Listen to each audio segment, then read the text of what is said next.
Welcome to Bridge to Local with Affinity Group, the podcast that connects manufacturers to local operators. With deep industry experience and a proven track record of successful partnerships, Affinity Group is your bridge to driving growth and seizing opportunities in food service. Let's build success together, one connection at a time. Non-commercial? Does that mean no profits or no fun? Not at all. We're talking about schools, healthcare, corporate dining, places where people have to eat even if they didn't come for the food. Creating a strategy here isn't just business. It's a culinary chess match where the checkmate is keeping everyone happy while still winning at the bottom line. I'm your host, Mindy Kopacz, and today we're diving into non-commercial strategies in the food service industry. And here's the kicker. The non-commercial space is booming with opportunity. It's where innovation meets purpose and where smart strategies can make or break the experience for millions of people every day. So whether you're looking to break into this market or level up your current approach, this episode has the insights you need to make a real difference. So grab a pen, a notebook, or hey, even a napkin, because we're serving up some big ideas for your non-commercial playbook. We are joined today by a panel of industry experts. I am Kelley Fechner from Datassential, Vice President of Customer Experience. Kai Horn, Vice President of Segments with the Affinity Group. Terrell Jones, I head up essentially all of our demand units for Bush Brothers and Company. Thanks, everybody. We're so happy to have you. We're talking non-commercial today. So I know that there's some inconsistencies in what non-commercial means across our different partners at Affinity Group. Is there a true definition, or how do we each frame it up for the audience? I would like to start with the data first. Fair enough. So, Kelley, how would you frame it up? Terrell, I am happy to answer that. With Datassential, since we are the data company, we work with IFMA, and so we do create kind of a commercial and non-commercial. And we think of it as travel and leisure, education, which includes K-12 and college and university, healthcare, other, the well-defined other, which would be things like vending, military, corrections, and then also business and industry. Yeah, and I think when I talk with folks around the industry, we find that it's a moving target on what non-commercial is defined as. We kind of define it the same way. It's that institutional on-site feeding where food service may not be their primary focus of their business. It's not their primary income driver. You know, C&U, they're educating people. Healthcare, they're healing people. But they have captive audience, and they're going to feed people as well. So we look at non-commercial from a segment point of view, but I know in speaking with others around the industry, it gets a little gray that is non-commercial anything that goes through a GPO? And that may include the on-site institutional feeding, but it can also include a lot of the commercial restaurants and chains and other segments that wouldn't be necessarily considered traditional non-commercial per se. I think we at Bush Brothers, we would define it similarly to Kelley, how you've outlined. Obviously, Kai, we work very closely with the Affinity Group. We think about it, I would distill it down to if it's not your primary business, but you're feeding people, that's how we think about non-com. So I'd be very much more interested in if there are differentiated ways, similar to some of the things you were saying, Kai. Then more future-looking, how is it going to evolve? Because the industry is rapidly evolving. So would be interested to hear how folks are thinking about that as well. I think what's most interesting about this grouping of, also, do we call it non-commercial? Do we call it on-site? Right? You hear both of those as well. We've been playing around with that actually internally. Is what do we call our team? We have non-commercial specialists, non-commercial leaders, but because of this, I don't want to say confusion, but just the broadening of the term of non-commercial to include, again, anything that may go through a GPO or anything that might be contract managed. We're looking at, should we use the term on-site? Is that more definitive of what this space really is? And then we're really focusing on those segments that we want to penetrate. And the other piece that I find interesting is that they're so different. We lump them into this group, but college and university, even within education, college and university is so drastically different from K-12. And so you just see that idea of being a specialist in non-commercial or on-site, what does that mean? And do you need to have people who are specialists in each and every one of those? Yeah, because it's not even traditional, institutional cafeteria feeding is what you may think of. But when you look at any of the major segments, C&U, healthcare, business and industry, lodging, et cetera, you've got restaurant operations, you've got concession operations, retail operations, catering operations, and they're all rolling up under a particular non-commercial segment. So you're right, there is no just peanut butter spread of what non-commercial is. We've laid the foundation really for what is happening, I think, in most of the different heavy hitter non-commercial segments and subsegments. I'd like to now talk about what is happening from an execution, like Kai, selfishly for us and Affinity Group, and driving the industry forward and delivering growth to our manufacturer partners. How do we build a strategy around these segments and subsegments? Well, it ties a lot into, focusing on the clients that we represent and where do they play in this space? I don't know if we talked about the size and scope of non-commercial overall. It's pushing 30% of the total industry, but I think for most of the clients that we represent, it could be as much as 40, 50, sometimes even 60% of their business are going into these non-commercial segments. So there definitely is a need and a financial tie to ensuring that we are focused and specializing in these segments. So it really does boil down to that. And I think when we mentioned earlier, non-commercial is not one cookie cutter approach. We need segment specialists, and that's how we've built our team out. So we have not only non-commercial specialists, that may be the title, but they may have backgrounds coming from the healthcare industry, coming from C&U. They may have worked with contract management or coming from a GPO organization. So they really have an understanding of the dynamics of each of these segments, what makes them sometimes similar. When you're talking about cafeteria feeding, can be similar across a lot of these segments, but each of them have specific dynamics, specific needs, and we need to train our folks, provide them with the right tools and resources and information. I'm sure we'll talk about data a little bit too. There's a ton of data in the non-commercial space because there is so much contract involved, whether it's through GPO or through a managed company. Sharing of that information so that we can be focused. We know where those opportunities are. We know who the decision makers are, and really kind of custom tailoring our approach for each one of those segments. Yeah, I think that's, Kai, obviously, when we went national with you all a year or so ago, I think one of the interesting parts was really getting to understand how fragmented non-com is. Because you kind of throw it out there and it's like, you see this big number, it's like, cool, how do I go after this big thing? And then you cut that thing up in a gazillion pieces and you go like, wow, this is going to be complex.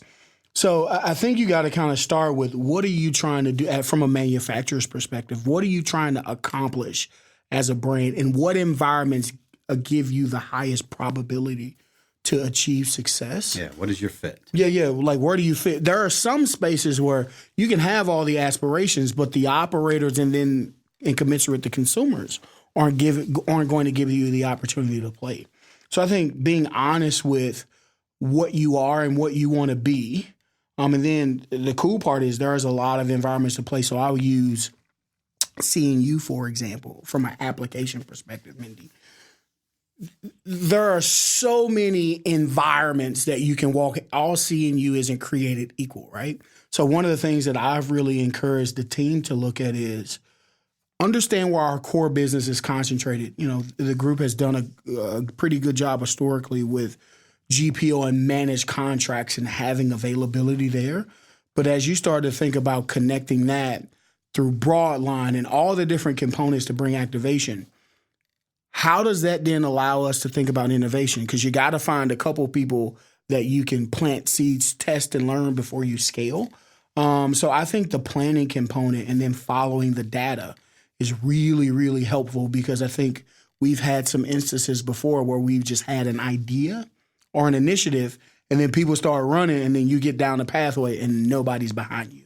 And you kind of get stalled. And what we found is we've wasted a lot of time and financial resources chasing ideas versus leaning into the data and figuring out where do we have the higher probability to achieve success. And that's a partnership. I think Yes. we all need to be invested in the non-commercial space, understanding those unique needs, not just trying to push restaurant products into a non-commercial operator. Yep. I mean, all the non-coms are competing with restaurants for sure.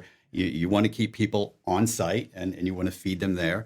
But it doesn't necessarily mean that what works for a chain restaurant is going to work for a non-commercial operation. So getting involved with their culinary and menu planning, working far ahead of time on product development, getting with that in mind, I'm going to develop this product for healthcare or for C&U. And again, not just trying to pound a round peg into a square hole. It's also understanding across the broad groups, like college and university might actually have a very large kitchen. K-12 may be very different. So you have to think about those things as well when you're developing those types of items.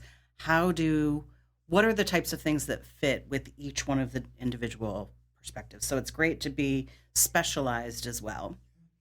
And I think that door is open too. From what you hear from the operators within the non-commercial space, they want to work hand in hand with their suppliers to make sure that those products are right for their facilities, for the equipment and the resources that they have.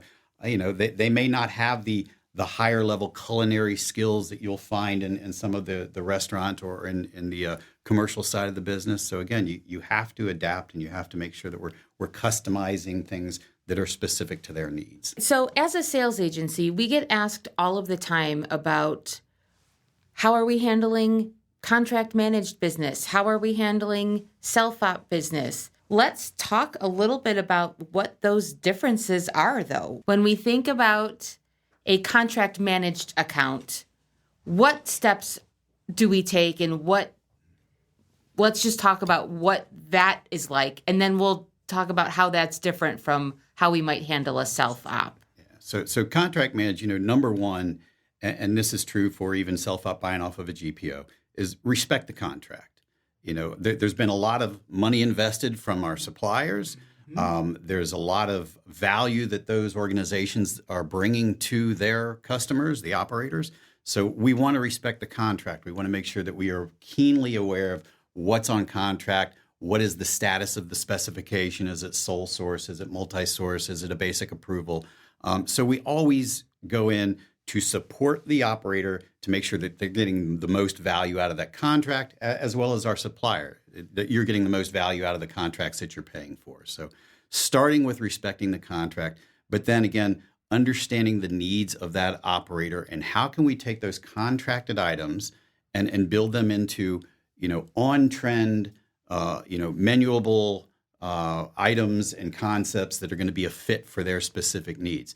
On the contract managed side, they may be doing that corporately driven. Those menus can be planned, well in advance, up to a year out or more in some cases. So spending time working with those organizations and their culinary teams, we talked about it. It's great to be on the contract, but if you're not on the MOG, on the managed order guide, then you're not getting any business, right? So how do you get on the MOG? And again, it's making sure that you're aligned with their culinary teams. You understand what are their planning cycles, when are they building out their menus, how can we assist in that? And that's really, I think, the key to maximizing your contract and your relationship with those management agencies. Yeah, I think what's really cool about that, there's a level of intentionality to detail that becomes really important, because a lot of times you get folks on the manufacturer side that put a lot of rigor into getting the contract. Yeah. And the beautiful part, especially for us, I think, we've had a lot of changeover in our personnel, specifically in relation to the food service space. A lot of retirees. So as we've brought in new people and then partnered differently with organizations, specifically like Affinity Group, that's a muscle that we've gotten stronger in partnership, right? It's like, okay, you got a contract, great. Now what? And you, Kai, have been very instrumental in helping the team go, hey, you got the ball to the 50-yard line, but you can't get points from there. Here is how you get more first downs to go score, right? So that's kind of what I hear you saying. And that also is the cool part about that. It's learning where you aren't creating value. Just because you're on the contract doesn't mean you're creating meaningful value for the operator. That was one of the things that we've had to learn. So to Kai's point around getting closer to culinary, getting close to where the rubber meets the road is really where you can step change activity in a meaningful way. And our focus, we always talk about the 3 C's of non-commercial: compliance, conversion, and consumption. Compliance, the larger management companies, they do a pretty good job with that. They've built systems in, they've got managed order guides, they've got menus that they're rolling out to each of their locations, and they have lockdown ordering systems. So compliance may not be the lever that we're looking to pull with some contract management companies. Others, it's a little bit more of the Wild West. And each of their units are still kind of doing their own thing, and the chefs may have, an attitude towards a certain product or a brand that they prefer. So there is still a fair amount of selling to be done, even on the compliance side with contract manage. But we do find, certainly with the larger contract management organizations, that more of our efforts in the field might be around, again, either that conversion where there's a multi-spec, or focused more on consumption. What are other ways to use the product? How do we get more menu occurrences? How do we get more consumption rolling with their populations? And as a manufacturer, one of the things that I've tried to condition, especially having our folks in innovation go, hey, specialization is now the new normal. And the more you resist that, the more difficult you make the process, right? So there's a behavioral shift that has to happen because younger people are looking for not only different things, but they explore. Like if in our digital age, all you got to do is wait a day and there's going to be something new. Right. So if you're really embarrassed about something today, give it a couple hours. Somebody will do something that will take you out of the spotlight. It's the same with food. Like I can eat the same stuff every day and all week, right? But you try to do that to a 20-year-old, different dynamic. Flavor profiles, uniquely different. So these are things, obviously a lot of this data that we get, it's looking backwards. One of the challenges that we have now is how do we figure out the future? You got artificial intelligence that's going to hopefully help, and we are starting to integrate this into some of our data and tool resources today. But that's going to be the trick: is how do you figure out tomorrow without looking back? You got to find a way to look forward. And I think that's really a huge benefit that Datassential brings to the party here is how can we look forward? You're right. We can look at all the claims data, the non-compliant data, look backwards to see, okay, where are some low-hanging fruit, where are some opportunities maybe we've missed. Conversion. But looking forward, and let's talk about self-ops a little bit, because that's an area where they may not have all of that data and all of the resources. That's something that we can provide to help kind of move them in the right direction and bring more value to what we're doing with those types of organizations. Yeah, and it is looking at some of that data to say, what are the up and coming trends? So what are those things that are much smaller that might make more sense? Is Korean barbecue a thing? Where does it fit within non-commercial? What self-app operators do you want to talk to about those trends? And it's not going to be everyone. And what are those flavors that consumers are looking for? And we can help with that. And we even ask, what are the places that you visit and eat, and what are the things that you know and love? Yeah. And we can track those types of things, but it does take a minute to figure out what works. Yeah. What's available, what works, and what fits. Yeah, it's not just who are they serving, what population are they serving, what demographic are they serving, but who are they competing with to serve those people? And an institution, you're competing with every restaurant, food truck, mobile delivery app. You really have to fight for your share of that stomach. And Terrell, you mentioned that 20-year-old or even younger, right? Gen Alpha, and thinking about a 14-year-old. And my nephews love Chipotle. They can go to Chipotle every day and have something different every single time they go. And so that is that ability, even within one restaurant or something, you're getting something different. Go through a salad bar, you can have a different salad every single day. Variety, versatility becomes really important for manufacturers for sure. Let's talk about the crossover of like B2B to B2C. Where does that fit in to the non-commercial space? That's a difficult one. I think I would love to get, whether it's someone in the room or someone outside the room's perspective on where we benchmark to do this well, right? I think the B2B component, I think we've talked a lot about that in this forum. But ultimately, we're trying to get to the end user, the consumer. And then if you think about the non-com space, there aren't many environments where you can get really meaningful end user data. C&U has been an environment where we've had a little success. But that's a hard one because ultimately you're trying to meet the needs of the customer so that they meet the needs of their end consumer. So that's a difficult one. And if anybody's got any feedback or if there's a magic bullet or bean, no pun intended, that you have, would love to hear. Well, there are definitely opportunities to leverage your brand and develop that B2C relationship.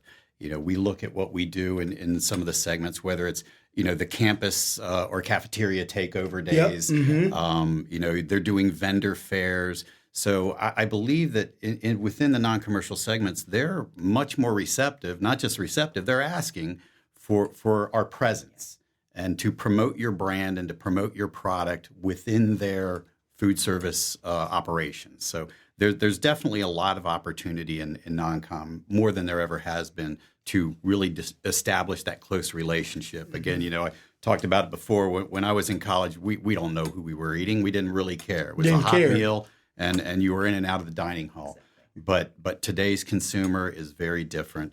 And I think the operators are keenly aware of that, so they're looking to us, they're looking to the supplier community to help bridge that gap and deliver that message to their population. Let's talk about the takeover days, the cafeteria or the campus takeovers. What does that look like? Let's describe it for someone who might not be familiar with it. I'll start. I think we've had the opportunity to do a couple of these, and it's a great opportunity to kind of connect with consumers in their environment. And then, we're able to not only showcase our portfolio, but for me, it's always, what's the problem you're trying to solve? I think that's where the ideation happens with the culinary folks. When you can come, because labor's been a big opportunity in our business for quite some time. So if you can help them solve some labor, and obviously having products that have versatility can be an aid to that. So for us, it's been a great opportunity to go in the environment, have some really meaningful time with the culinarians while also showcasing what I would call the value prop of your positioning. And then what we found is that students aren't necessarily they haven't been conditioned with things in the household. So like, for example, most of our product comes in a can. Cans aren't sexy until it's really cold and you go, right. Or some black swan event happens, COVID. Cans aren't, but it's a very sustainable package. Not only for the product, but also for the environment, because it has infinite recyclability, right? So it's an opportunity to have this discussion because Gen Z, Gen Alpha, they got millennial parents, Gen Alpha. We ain't canning nothing. But I remember my grandmother canning stuff when I was a kid, right? So now it's taboo until the world has an opportunity, right? So it's a great opportunity for us to learn and share and find problems, and that builds some forwardness with the culinarians to bring specialized solutions that might help not only back of house, but also get their end users products that they will indulge. I think it's a win-win for the operators that want to do these kinds of events. You know, obviously it helps to promote your brand, which is great, and you know, it makes people feel comfortable about the food that they're eating. It brings some excitement and some warmth to their food service operations. I mean, you know, non-commercial got hit really, really hard through COVID, totally shut down in many cases. So coming back to it and having a warm, welcoming environment for whatever your population might be, whether they're young and they're students or they're elderly and they're in long-term care, creating a nice, warm environment, doing something special. It's a great, just again, win-win.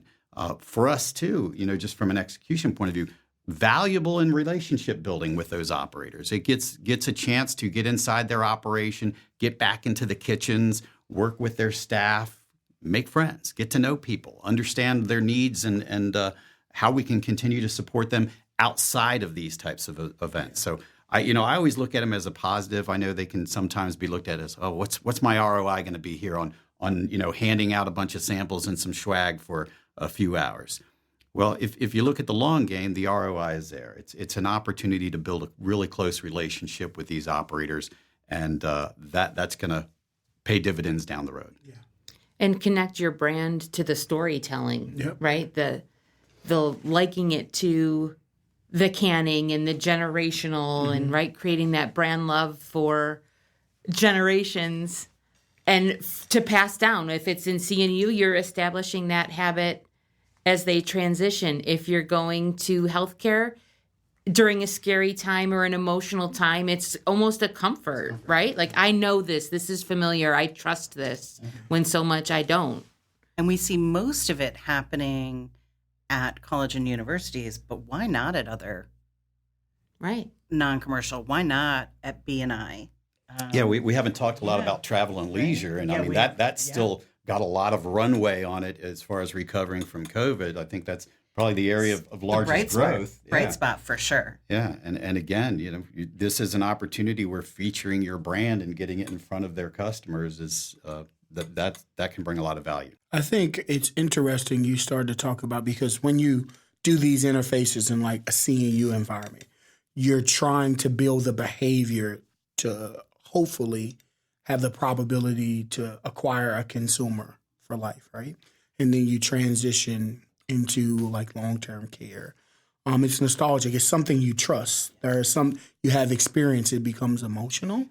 So I think it's really interesting. And I've said a couple times in this dialogue, the messaging component, right? That becomes really important because nostalgic, and I can hear an individual in my head when you said brand love, Mindy, that, it's this maniacal focus on the consumer, but that stuff's important. Creating those connections, those touch points. Because a lot of things that we talk about are functional, but food is a very emotional category. And I think from the manufacturer side, we have some do it better than others, but we have a great opportunity to introduce more of the emotional component to the experience. Historically, we say that restaurants set the trend for retail products. When Peter Testori was here from the University of Wisconsin, in our CNU discussion, we talked a lot about how trends really kind of start in CNU with the students, and then they carry those trends further as they leave that campus space and emerge into the quote-unquote, quote, real world. So do we think that's happening, and what is that dynamic like when we think about global and global fusion trends in food service? That is absolutely a trend that we see with the foods. You start to see them in college and university first. You do see more Indian influence, more African influence, Asian, Japanese, regional Chinese. So it isn't just Chinese, it's Szechuan. It is different particular regions that we see highlighted in college and universities. And that does translate. We do start to see those trends start there. And thinking about non-com in general, we ask the operators, where are you looking for to find those trends? And they're going to trade shows. They're talking to industry peers. They're talking to their sales reps. They're talking with customers, with C&U. They're also talking to their customers. They might not always be going directly to that customer, but that's what we're seeing from that perspective. From how do I find what is trending? I think for us, and this is probably more a question than a statement, but we're on a learning journey, right? What we recognize is, the Gen Z consumer behavior is different than millennials, for sure, different than X and boomers. So again, we're meeting people where they are. We talked a little bit earlier about these kind of on-site, on-premise engagements. No better place to start to understand, because you also have a unique opportunity to influence behavior as well, right? So I think as we build out partnerships, especially as a brand that has a lot of market assets tied up in another space in the marketplace, it's paramount that we meet these operators and consumers where they are. And we're learning a lot. It's also debunking a lot of things. We're not as smart as we thought we were. And that's okay. I tell folks all the time, we are going to make investments. We're going to fail fast, but that failure has a lot of learning in it. So it's really us as what I would call a demand, that's selling, that's marketing, that's analytics. Because now, especially in food service, we got a lot of meaningful data. Now harmonizing it and gathering insights still remains an opportunity. But I think as we go forward, that's going to be really important, because these folks in a very short amount of time are going to have more buying power.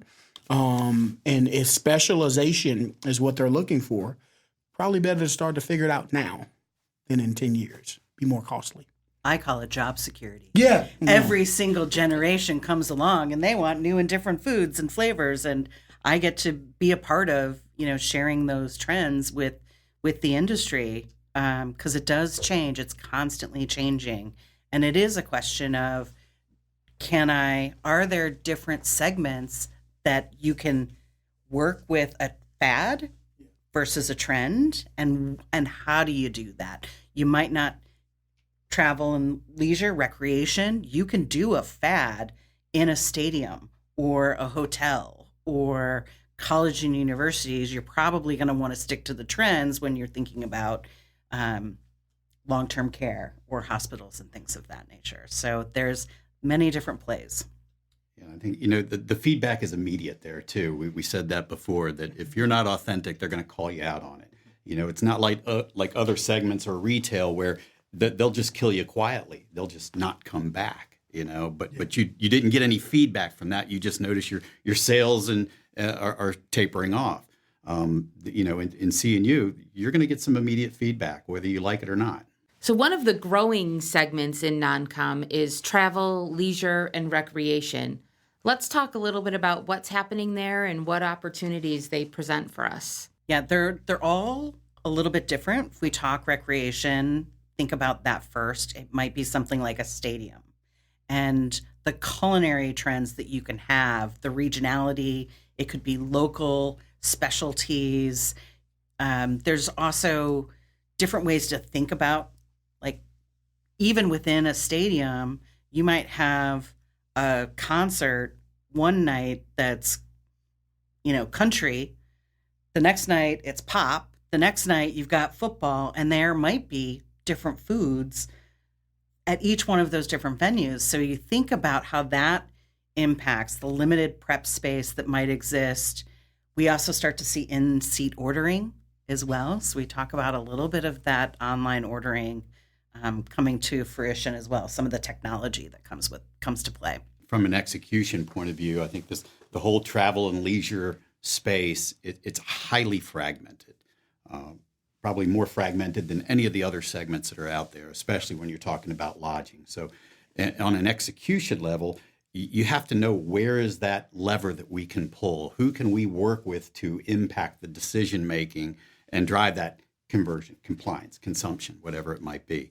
And that's it's honestly it's a challenge. I think it's looking at where are there management companies, subgroups, chains that are actually directing and influencing their membership that we can work with to make a sales call at one point that's going to affect a multitude of operations, because you can't call on every single hotel or lodging account that's out there, especially the ones that are not full service.